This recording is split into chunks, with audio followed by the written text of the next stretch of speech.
Assalamualaikum warahmatullahi wabarakatuh. Salam sejahtera buat kita semua. Salam Indonesia damai. Jumpa lagi di channel Laude Rahim. Kami akan kupas tuntas obrolan raya cerdas. Jangan kemana-mana.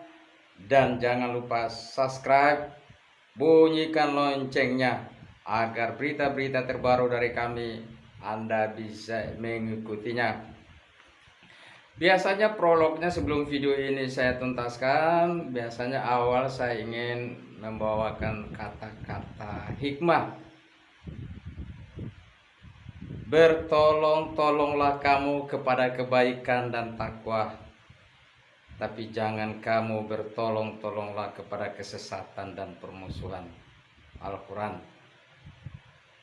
Oke, kita lanjut lagi di channel Laude Rahim. Jangan kemana-mana. Yang mau minum kopi silakan minum, yang mau minum air putih silakan minum. Yang penting sehat, halal dan thayyiban.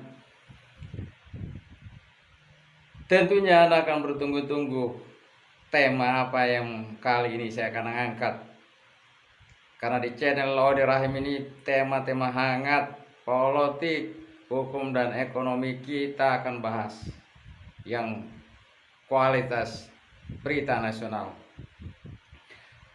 Tanpa basa-basi, kepada teman-teman, sahabat semua yang menonton video ini, tema hari ini saya akan kupas tentang Pilpres. Jadi isu capres makin panas. PKB Partai Kebangkitan Bangsa sodorkan Caimin ke Prabowo dan Puan Maharani. Apakah dalam kalkulasi politik baik Puan maupun Prabowo menguntungkan atau tidak?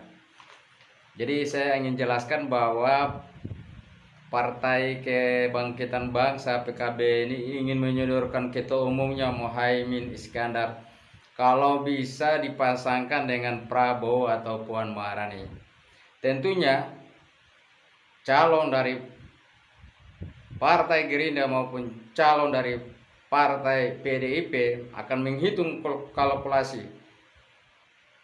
seberapa besar kepercayaan rakyat terhadap Muhaimin Iskandar. Itu yang akan jadi ulasan malam ini, dan ini menarik.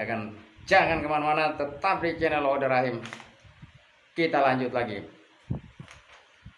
Pemilu 2019 lalu PKB hanya mampu mendapatkan 9,05% suara nasional. Karena itu PKB membuka semua kemungkinan untuk berkomunikasi dengan partai politik yang lainnya.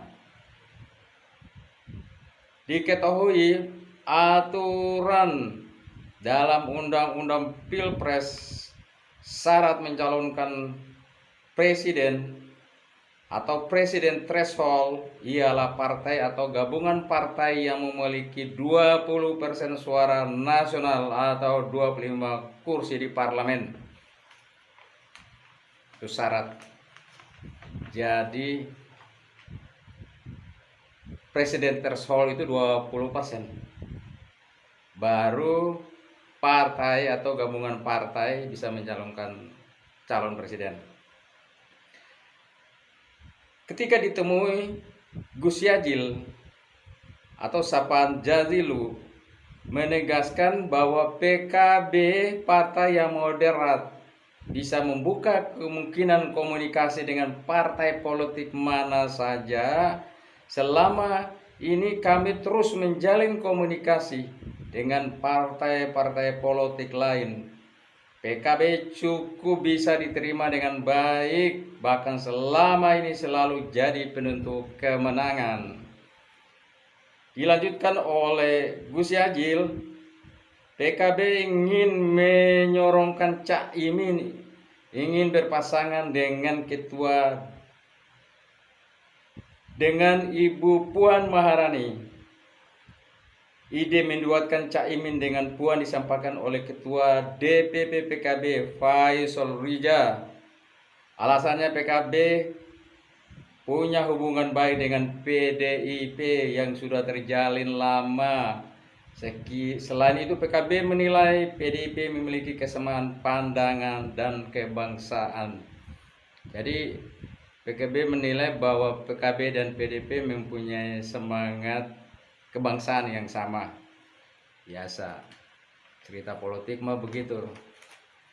Kalau yang namanya mau lamaran tuh semuanya sama. Gue mirip sama lu, aduh. Kita lanjut lagi ya cerita politik ini. Terus bagaimana tanggapan dari PDP sendiri? Kalau tadi PKB yang bicara bahwa Caimin itu pandangan PKB mempunyai kesamaan pandangan. Kemudian tanggapan PDP gimana? Jangan kemana-mana, tetap di channel Laude Rahim, supaya Anda jangan ketinggalan berita-berita menarik. Oke, kita lanjut lagi. Tanggapan PDIP bagaimana? Hendrawan Supratikno, politisi senior PDIP, mengatakan usulan PKB duet Caimin dengan Puan Maharani adalah hal yang menarik dan simpatik.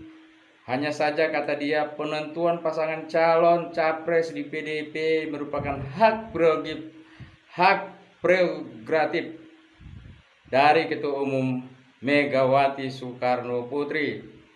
Soalnya pencapresan adalah wilayah kewenangan Ketua Umum PDIP.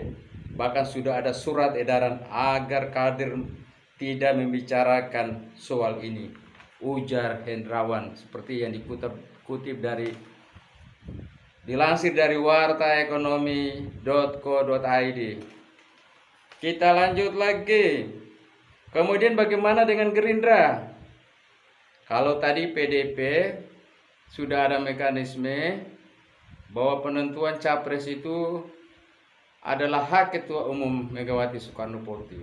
Jadi kader-kader PDP jangan lagi bicara tentang siapa yang calon. Tunggu saja keputusan dari Ketua Umum Megawati, karena itu hak prerogatif beliau. Di PDP seperti itu. Terus bagaimana Caimin dalam pandangan Partai Gerindra? Kemudian bagaimana dengan Partai Gerindra? Ketua Harian DPP Partai Gerindra, Supmi Dasko Ahmad, menyambut baik tawaran yang diajukan PKB.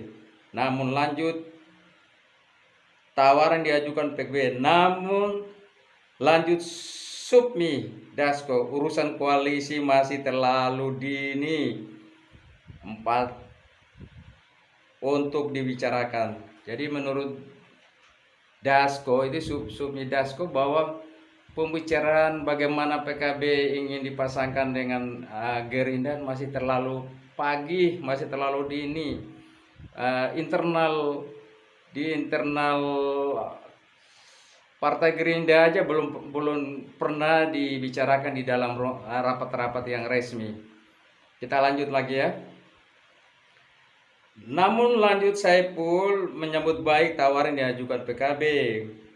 Kemudian untuk dibicarakan saat ini belum ada pembicaraan resmi di internal partainya mengenai Prabowo sebagai capres 2024. Jadi di kalangan Partai Gerindra aja belum ada pembicaraan yang secara resmi, baik yang mengambil satu keputusan besar, juga terhadap Prabowo, siapa yang mewakili Partai Gerindra, itu belum ada pembicaraan seperti kayak gitu. Jadi ditunggu aja. Prabowo masih menyatakan fokus kerja membantu Presiden Jokowi di bidang pertahanan, kata Dasko. Jadi ujar Dasko tadi. Soal berhasil atau tidak kembali kepada Prabowo dan Puan sendiri. Prabowo, Puan tentu akan kalkulasi matang atas tawaran dari PKB. Menarik kan? Jadi PKB sudah memainkan strategi, mereka incar 02 wakil presiden. Oleh karena itu, teman-teman yang ada di PKB sudah mulai bagaimana melakukan jurus-jurus untuk melakukan pendekatan kepada PDIP dan Partai Gerindra. Tapi yang sudah disampaikan oleh dua tokoh baik dari Partai PDIP maupun Gerindra, bahwa PDIP sendiri adalah hak Ketua Umum Megawati yang menyangkut siapa calon presiden. Sementara DPP Gerindra belum membicarakan itu dalam rapat-rapat yang resmi, baik siapa yang mewakili Partai Gerindra maupun siapa yang ditunjuk. Oleh karena itu, bagi saya secara politik PKB cukup matang untuk memainkan satu situasi ini. Mudah-mudahan di antara dua ini ada yang bisa meminang PKB untuk posisi 02. Oke, tetap di channel Oda Rahim, jangan kemana-mana. Saya akan ulas terus berita-berita ini dengan tuntas. Assalamualaikum warahmatullahi wabarakatuh. Salam damai Indonesia. Ketemu saya lagi di channel Oda Rahim mendatang.